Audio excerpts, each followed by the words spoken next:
어느 날 거울을 보는데 제가 꼴 보기가 너무 싫더라고요. 진짜 혐오감이 들 정도로 얼굴은 빨갛지 막 뚱뚱하지. 그래서 그때부터 다이어트를 시작하게 됐습니다. 안녕하십니까. 지난 영상에서 제가 왜 123kg까지 쪘는지 말씀드렸는데요. 오늘은 어떻게 다시 뺐는지 얘기해 보려 합니다. 근데 방법부터 말하자면 특별한 비법은 없고, 오늘은 제가 실제로 겪은 상황들과 그리고 방식들을 그대로 얘기해 보겠습니다. 저는 어릴 적부터 모태 마름 스타일이었어요.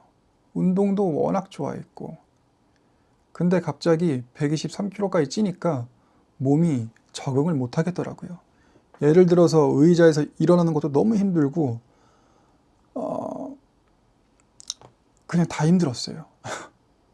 거기에 중증 아토피까지 오다 보니 밖에 나가기도 싫고, 이거 삶 자체가 완전 달라진 거죠.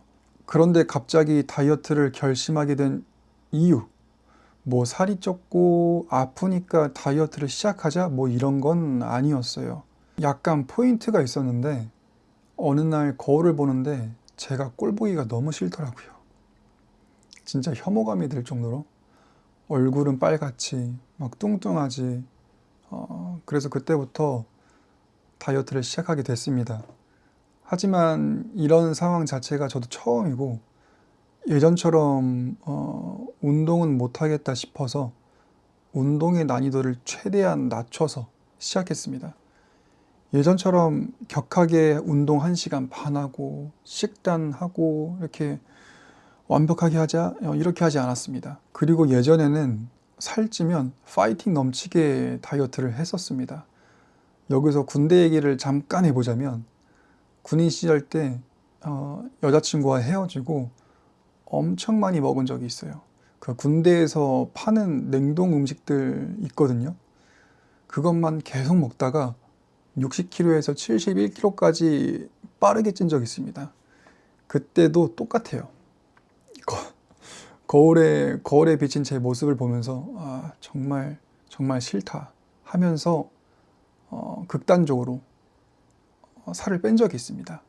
밥을 적게 먹고 PX에서 그 큐브로 된 닭가슴살이 있는데 그거하고 캔 참치하고 이것만 먹으면서 줄넘기 10,000개씩 하고, 그리고 연병장 10바퀴씩 돌고 웨이트하고, 그렇게 2주 만에 11kg을 감량했어요.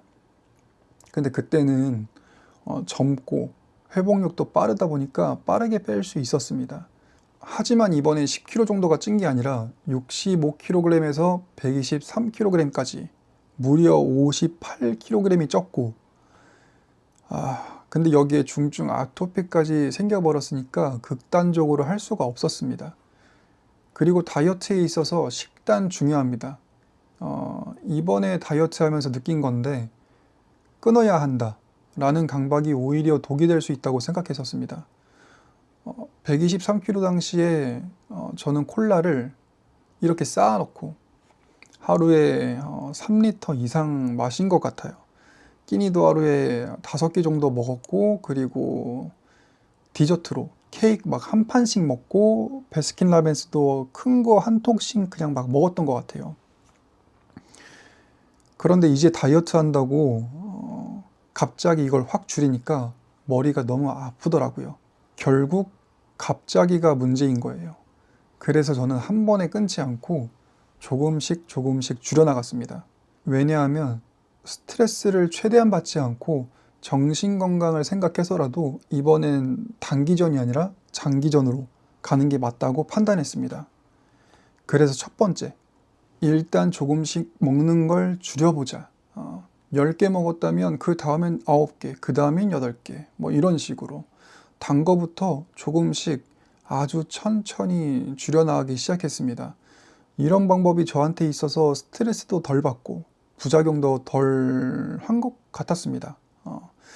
좀 전에 얘기했지만 당연히 다이어트는 식단 정말 중요합니다. 근데 오래 갈 수 없는 식단은 저한테 의미가 없었어요. 평생 유지할 수 있는 방식, 그러니까 그걸 차근차근 습관화해 나가자고 생각을 했습니다. 스트레스 받으면서 다이어트하면 오히려 예민해지고 부작용도 커지고 그렇게 보상 심리도 오면서 요요까지도 온다고 저는 생각합니다. 그래서 조금씩 양을 줄이면서 위를 줄여 나갔습니다. 그리고 두 번째, 5초씩이라도 늘려가며 움직여보자. 그리고 아프면 쉬자. 이게 5초라는 시간이 정말 하찮지만 저의 첫 시작은 집에서 5분이라도 걷자로 시작했습니다. 그리고 조금씩 늘려나갔습니다. 저에게는 중증 아토피가 있고 의사 선생님께서 땀나는 운동 하지 마세요 라고 하셨습니다. 왜냐하면 온몸에서 피가 나오고 염증 생기고 특히 살과 살이 만나는 부분들, 뭐 허벅지 사이가 있고 겨드랑이 있고 뭐 등등 있죠. 운동을 하면 이 부분들이 계속 마찰이 생길 수밖에 없고 아플 수밖에 없습니다. 근데 이게 아토피가 없어도 살찐 분들은 대부분 운동하실 때 계속 마찰되는 부분들이 따갑고 아프실 겁니다. 저는 그럴 때 아프니까 운동을 과감하게 중단했습니다. 그리고 연고 바르고 점차 나아지면 다시 움직이고 또 아프면 다시 쉬고 뭐 이렇게 계속 반복했습니다. 제가 살찌고 이런 상황들을 겪다 보니 약간 나름의 꿀팁이 있는데 그 마찰이 되는 부분들에 그 로션이나 바셀린을 잔뜩 바르고 움직이면 좀 괜찮더라고요. 그렇게 걷는 걸 5초씩 늘려가면서 뛰는 것까지 시작했습니다. 5분 걸었으면 다음날 5분 5초를 걷고 5초 뛰고 운동 끝. 다음날 5분 10초 걷고 10초 뛰고 그날 운동 끝. 뭐 이런 식으로 5초씩 늘려나갔어요. 근데 여기서 제가 말하고 싶은 건 아플 땐 과감하게 쉬세요. 포기하라는 말은 아닙니다. 그리고 조금씩 늘리세요. 아파서 3일 쉰다고 해서 끝나는 거 아닙니다. 3일 쉬고 4일을 움직였다면 그냥 꾸준히 하고 있는 겁니다. 에이, 고작 5초 늘렸다고 뭐가 달라지겠냐 라고 생각하실 수 있습니다. 근데 목표라는 걸 정했고 그걸 여러분이 실행하고 있다면 여러분은 꾸준히 하고 있는 사람이 되고 있는 겁니다. 그것만으로도 많은 변화가 찾아옵니다. 그리고 세 번째, 야식 참지 마세요. 전에 올린 영상에 이런 댓글을 달아주셨더라고요. 소중한 댓글 감사합니다. 근데 주위에서도 정말 많이 물어봅니다. 운동하고 야식이 땡기는데 그걸 어떻게 참냐. 저도 여러 방법을 해봤습니다. 뭐 인터넷에 검색하면 많은 방법들이 나오잖아요. 뭐 물을 마셔보세요. 바나나를 먹어보세요. 뭐 오이를 먹어보세요. 뭐 누들면, 뭐 저당, 뭐 제로 음식들 먹어보세요. 근데 여러분이 이거 먹어서 만족이 되겠습니까? 당연히 안 되죠.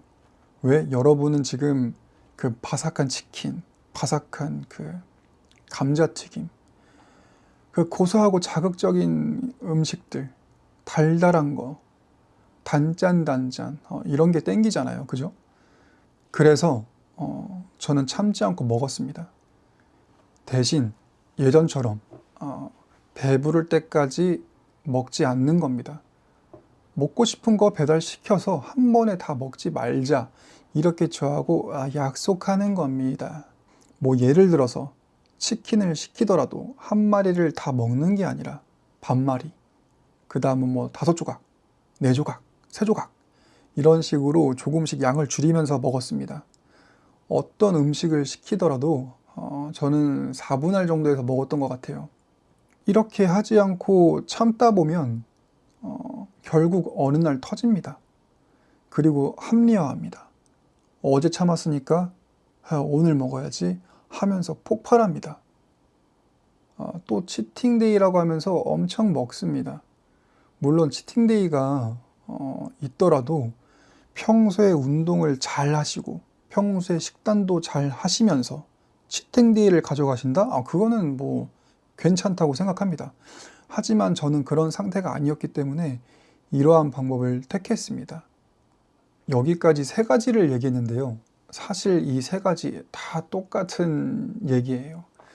한 번에 끊는 게 아니라 조금씩 줄이고, 힘들어서 멈췄다고 자책하는 게 아니라 쉬었다 다시 하고, 참는 게 아니라 적게 먹고, 완벽하게 하려고 하면 무너지고, 무너지면 포기하게 되더라고요. 그래서 저는 완벽하지 않더라도 꾸준하게 가는 쪽을 택했습니다.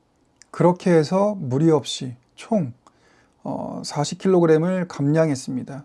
여기까지 거의 3년이라는 시간이 걸렸습니다. 이 3년이라는 시간이 길게 느껴지실지 몰라도 저는 이 3년 동안 끝까지 방향을 잃지 않았습니다. 그 긴 시간 동안 어느 정도 식욕도 잡혔고, 식단도 잡혔고, 습관도 바뀌기 시작했으며, 스스로 자존감도 찾기 시작했습니다. 그리고 저를 그렇게 괴롭히던 중증 아토피도 보시다시피 굉장히 좋아진 상태입니다. 그리고 식단. 원래는 쭉 일반식을 먹었습니다. 다만 양을 조금씩 줄인 거 말고는 없습니다.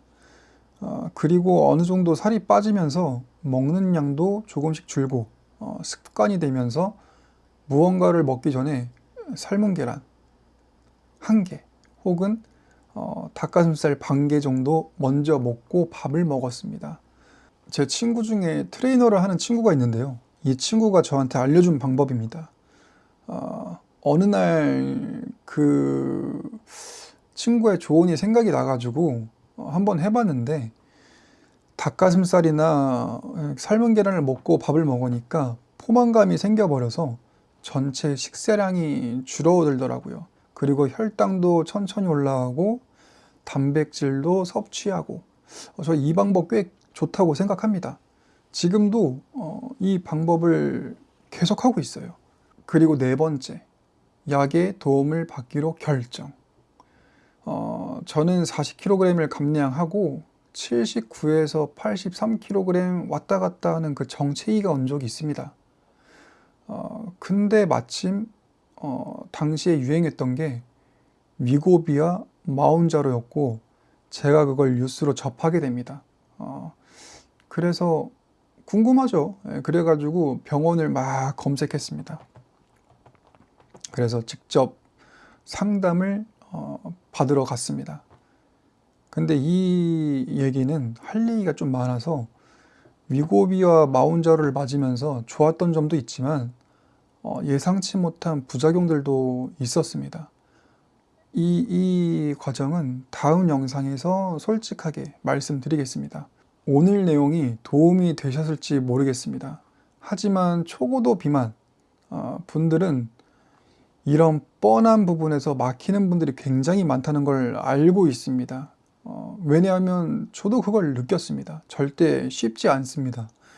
마음과 머리는 이해가 되는데 그 시작과 꾸준함이 생각보다 어렵습니다. 하지만 여러분, 부담 없이 천천히 하셔도 됩니다. 누구 눈치 볼 필요도 없고 조급해 하지도 마세요. 그리고 스스로 자책할 필요도 없습니다. 조금이라도 시작하시면 됩니다. 금방 다음 편으로 돌아오겠습니다. 오늘도 시청해 주셔서 감사합니다.